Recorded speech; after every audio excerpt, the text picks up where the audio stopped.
అందరికీ నమస్కారం అమ్మ. ఈరోజు మనం తెలుసుకుంటున్న అంశం ఏంటంటే 8వ తరగతి తెలుగులో 4వ పాఠ్యాంశమైన నా యాత్ర అనే పాఠ్యాంశానికి సంబంధించి టోటల్ టెక్స్ట్ బుక్లో ఉన్న గ్రామాన్ని చూద్దాం. వీడియోలోకి వెళ్ళే ముందు ఇంకా మన ఛానల్ సబ్స్క్రైబ్ చేసుకొని ప్రత్యక్షంగా పరోక్షంగా సపోర్ట్ చేస్తున్న వాళ్ళందరికీ పేరు పేరున ప్రత్యేకమైన హృదయపూర్వక ధన్యవాదాలు. ఈ నా యాత్ర అనే పాఠ్యాంశాన్ని రచించిన రచయిత పేరు బులుసు వెంకటరమణయ్య గారు. ఇది ఆయన గారికి సంబంధించిన కవి పరిచయం. ఈ ప్రక్రియ వచ్చేసి యాత్ర రచనకు సంబంధించినది. అవగాహన ప్రతిస్పందనకు సంబంధించి ఇక్కడ ప్రశ్నలు ఇచ్చినారు. ఇప్పుడు తర్వాత క్రింది పేరాను చదివి 4 ప్రశ్నలను తయారు చేయండి అని ఇచ్చినారు. ఇక్కడ పారాగ్రాఫ్ ఇచ్చినారు. పారాగ్రాఫ్ని స్క్రీన్ షాట్స్ తీసుకోండి. తర్వాత ప్రశ్నలు. తిరుపతి, అహోబిలం ఎటువంటి ఊర్లుగా పేర్కొనవచ్చు? ఇవి పుణ్యక్షేత్రాలే కదమ్మా. శ్రీశైలం 4 ఆమడలని ఎవరు చెప్తున్నారు? రాధాపురం, కృష్ణాపురం, సిద్ధాపురం ఎటువంటి ఊర్లు? ఆత్మకూరు నందు ఏ వారం సంత జరుగునో రాయండి. తర్వాత ఈ క్రింది పేరాను చదివి ప్రశ్నలకు సమాధానాలను రాయండి.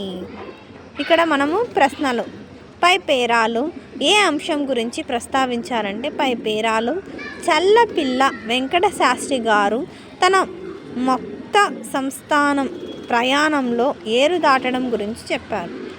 ఆహ్వానం ఎవరి నుండి వచ్చిందంటే శ్రీ మత్క్యాల సంస్థానం నుండి ఆహ్వానం వచ్చింది. తర్వాత ఏ సాధనాలతో ప్రయాణం సాగింది? రైలు, చక్రాల పడవపై ప్రయాణం సాగింది. పై పేరాకు శీర్షిక పెట్టండి. ఇక్కడ శీర్షిక అంటే పేరు పెట్టాలని అర్థం. నా యాత్ర అనే శీర్షిక బాగుంటుంది. ఇక్కడ పాఠం ఆధారంగా ప్రశ్నలు, వ్యక్తీకరణ, సృజనాత్మకతకు సంబంధించిన ప్రశ్నలు ఇచ్చినారమ్మా. దీనికి సంబంధించి మొత్తం సమాధానాలు నోట్స్ మన ఛానల్లో ఆల్రెడీ అప్లోడ్ చేసినాను. దయచేసి మన ఛానల్ సబ్స్క్రైబ్ చేసుకొని వాళ్ళు ఎవరైనా దయచేసి సబ్స్క్రైబ్ చేసుకొని లైక్ చేసి షేర్ చేసి మీ ఫ్రెండ్స్కు రిలేటివ్స్ అందరికీ నా ఛానల్ని సబ్స్క్రైబ్ చేసుకోండి చెప్పండి. నా ఛానల్ని సబ్స్క్రైబ్ చేసుకొని ప్రత్యక్షంగా పరోక్షంగా సపోర్ట్ చేస్తున్న వాళ్ళందరికీ పేరు పేరున ప్రత్యేకమైన హృదయపూర్వక ధన్యవాదాలు. ఇంకా భాషాంశాల్లోకి వెళ్ళిపోదాం.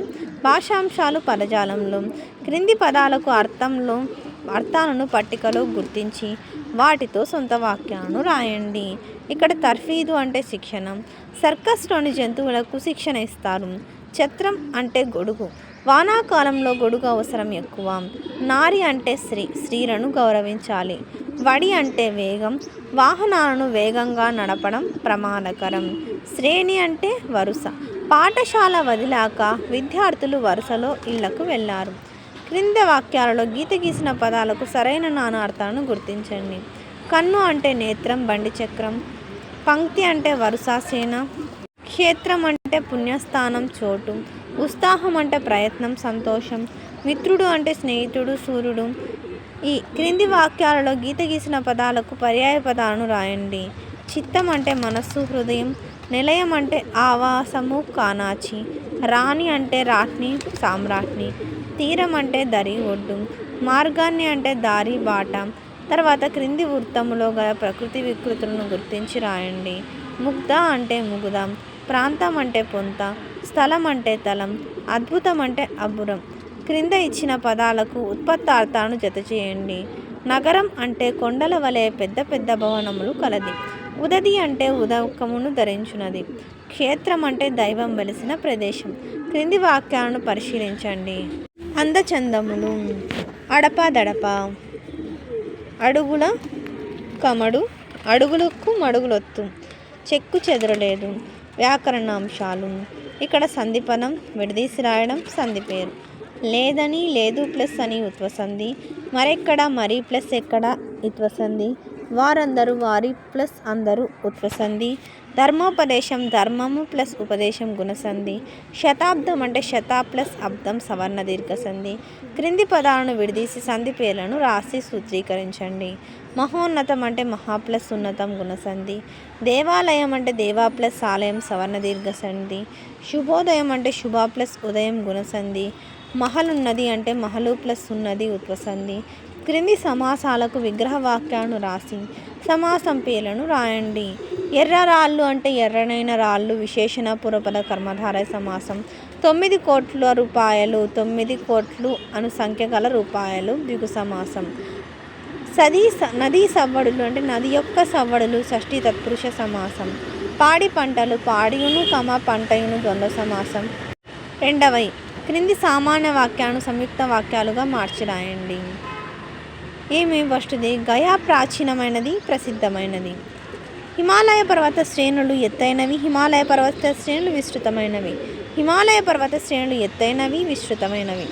సారనాథ్ బౌద్ధ క్షేత్రాలలో ముఖ్యమైనది, చూడదగినది. కర్మణీ వాక్యాలను కర్తరీ వాక్యాలుగా తెలుసుకుందాం.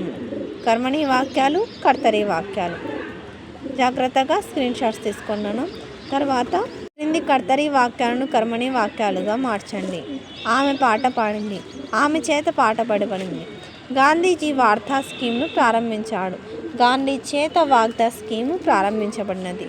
బులుసు వెంకటరమణయ్య ఉత్తరదేశ యాత్ర గ్రంథాన్ని రాశాడు. బులుసు వెంకటరమణయ్య చేత ఉత్తరదేశ యాత్ర గ్రంథం రచించబడింది. షాజహాన్ తాజ్మహల్ నిర్మించాడు. షాజహాన్ చేత తాజ్మహల్ నిర్మించబడింది. అందరికీ ధన్యవాదాలమ్మా. ఇంకా మన ఛానల్ సబ్స్క్రైబ్ చేసుకొని వాళ్ళు దయచేసి సబ్స్క్రైబ్ చేసుకొని లైక్ చేసి షేర్ చేసి మీ ఫ్రెండ్స్కు రిలేటివ్స్ అందరికీ నా ఛానల్ని సబ్స్క్రైబ్ చేసుకోమని చెప్పండి. నా ఛానల్ని సబ్స్క్రైబ్ చేసుకొని ప్రత్యక్షంగా పరోక్షంగా సపోర్ట్ చేస్తున్న వాళ్ళందరికీ పేరు పేరున ప్రత్యేకమైన హృదయపూర్వక ధన్యవాదాలు. అందరికీ ధన్యవాదాలు. దయచేసి వీడియోని మాత్రం